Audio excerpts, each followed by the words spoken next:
Yo, what's up, ang lord? Stuck na nga rin vlog ko. Dapat nung isang linggo pa. Sayang naman effort ko sa pagbidyo. Kung di ko tatapusin. Ito nga yung special na araw para sa amin. Uwi nga pala yung aking mama galing Taiwan. At ako nga rin sumama sa pagsundo. At tari nga, nakasakay na kami ng barko. Kasama ko nga pala ang aking kuya. Di nga pala ako sasama pero naisip ako sumama na din. Ha, hold on. At tari nga, tamang video muna ako sa dagat. Di ko nga namalayan na malapit na pala kami. May commute nga pala kami ni kuya ngayon. Kaya dito kami sasakay sa bus. Puntang Pitik, Minalwan. Tari nga, nagbiyahe na.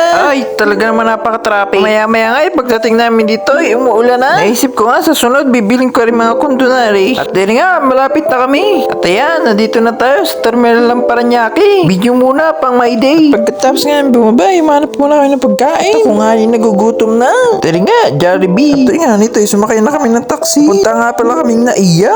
At passport nga, nandito na kami. At pagdating nga namin, arrive na. Passport nga, lumabas na rin kay mama. Bali, matagal na rin panahon lang, hindi kami nagkita.